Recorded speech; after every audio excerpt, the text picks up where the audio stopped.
making, and you mentioned even being flexible, you still utilized your license even when you went back into the corporate workforce, kind of bridging your own business.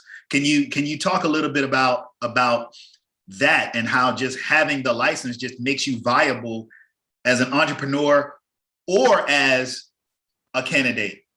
Yeah, so I love talking about that because I feel like that's one of the greatest successes in my career was realizing that I needed more help. I'd started my business, but I was selling life insurance only, and I was missing opportunity. I had a business plan. It was great on paper, but actually making it happen, I found to be a little bit more difficult. And so I decided again, that so many clients are asking about Medicare, I really need to get into this space. So I went to one of the Fortune 50 companies and I inquired about becoming a broker. Well, they happened to have a captive agent position that was available, and it was a startup market. Like, it's a brand new product that they were bringing to the market, and they were just hiring agents, and the salary was good. And I said, you know what, I'm going to go ahead and try this out because I know that I need help. Mm-hmm. So I put my business on the back burner and said, I'm going to do this for a couple of years and see what happens. Well, I was good at it. I was doing great. I was one of the top sales folks. I'd won numerous awards and trips. And then I saw that as an opportunity to really increase my knowledge. So in order to be self-sufficient, I needed to be better than my competition, so to speak. I needed to really understand products and understand the entire sales process, not only from face-to-face selling, but relationship building, recruiting a team, leadership skills. I needed to learn everything. So I took that position as a sales rep. Eventually I got, I was the top rep on the team. Sometimes you have to go to grow. So I actually left the state and went all the way out to the Midwest for an opportunity for management because I didn't have management under my belt. Got that opportunity, came back to Virginia, became a business development representative, became a sales manager in the state, and then moved on to become a director. And then that's where I really got my skills in tune. I had the leadership ability. I became a really good trainer. I was able to coach and develop my team. And my greatest reward was making sure that individuals on my team got promoted. And when I saw that I could do that, I realized I was completely set up for a full force agency. And I also realized I couldn't do it on my own. So my husband and I decided to start together. So this is what we do as a family. That's amazing. That's wonderful. And having that support system, you've mentioned your husband, multiple times while you're building the entrepreneur course, starting in the business, starting the firm. You guys are doing that together. How important do you find that's been, having that support system? It's essential. Yeah, it's essential. Had we, back in 2011, when we first started Carrington Insurance, had we done it together, I don't think we would have had the gaps that we did. Got you. It's just that realization that, and let me focus on that for a second, Rod, because I think somebody needs to hear this. Sometimes we stick so much to the fact that I need a check coming in. And that was our mentality. If you go ahead and start the business, you can build that and I'll make sure we have a guaranteed check coming in. Whereas if we started the business together, we could have done so much more as opposed to needing to hold on to that check. We didn't need that check. That's strong. That's strong right there. Yeah, absolutely. Absolutely. So now, at this stage you have you brought your son into the business as well, right? Yes. So you've kind of carried on the tradition, the legacy, if you will, of this business. How important is that? How important is that to you? And how important do you think that is, for others who might be thinking of the same? Rod, I'll have to tell you, my son said to me one day, I think he was in high school, maybe a freshman or a sophomore. And he said, Mom, I actually don't want to be like you when I grow up. And I said, why? And he said, you work too much. He said, you come home, you worked all day, you come home and you work some more, and you're always tired. And he's like, I want to live my life. And when your kid says that to you, that's profound. And this was working in corporate America and giving everything that I had to give.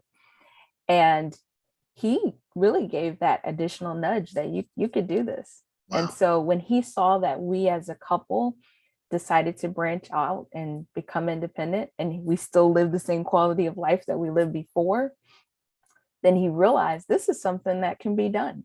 Yeah. And so we're helping to create that entrepreneurial spirit and mentality in our own children, so that our goal is that that will happen generationally. So not just him, but his children, and so on and so forth.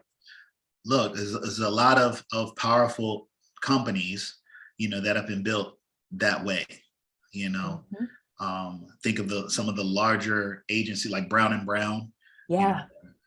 Where I think J. Hyatt Brown kind of started it. Now J. Powell Brown is, running it, and I'm sure it'll continue in their family. You're talking $1 billion organization, and that happens, over the course of generations. So Yes. That is extremely commendable, especially having a 19-year-old. And I've been trying to get him to get licensed, man. He started that. I'm putting him on blast. He started that exam effects, but he just has not gotten through that bad boy. But he's going to study finance. Maybe he'll do it later on. I don't know. That's right. But so at this stage, and I want to touch on the leadership a little bit, but I want to talk about really, kind of what are your rules? Like, how do you stay motivated at this point in your career? Now you're starting to transition. We're going to talk about your other business too, but how do you stay motivated to keep building, keep moving forward in this way? I think for me goes back to that attitude of being in service. So that servitude leadership. We have a team. We're recruiting. We're building a team. So we have other agents that we are accountable for. So when I wake up in the morning, I'm not just thinking about what is Nikki and Antonio going to do today. It's how is Nikki and Antonio going to support our team? What are we going to do to ensure that they have success? Absolutely. That they're able to grow their book of business. So we wake up and we think about them. We also think about the members that we're serving right now, our current book of business. How can I add value to their life today? Even though they've been on the book for a year or 2 years, what can I do to enhance them today? And so we do randomly reach out to our clients and just check on them. You know the ones that need that call. Yeah. So that's what wakes us up, because we're serving. Yeah. Love it. And you mentioned, the recruiting piece and the training and supporting your team.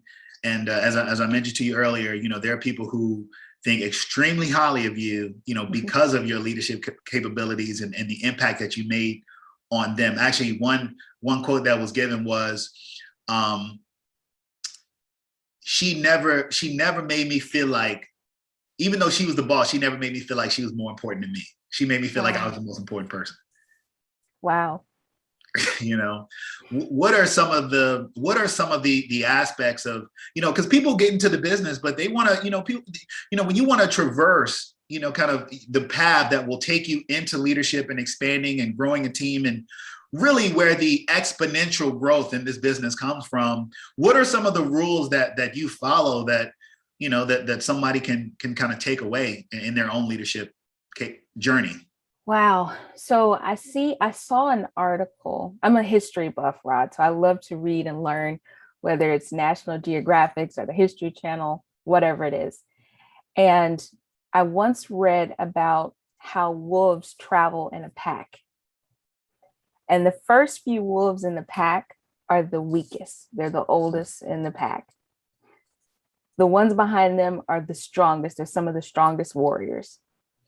Then the ones in the third rows are going to be the ones that are good warriors, but they're not the front. They're not the front line.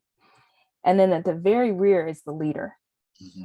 And the reason why they have the warriors behind the weakest or the oldest wolves is so that if an attack comes, they're able to protect them. They also set the pace for the rest of the pack because they're slower.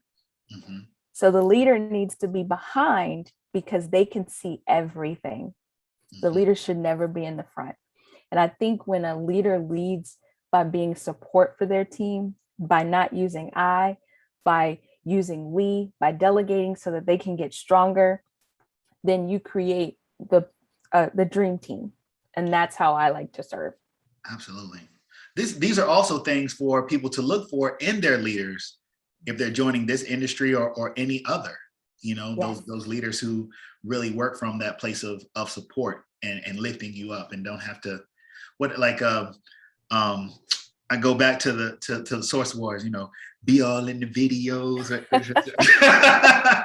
on the records. No, Yeah. but in all seriousness, you know, what you're saying is just very, very important. I see you at the library back there.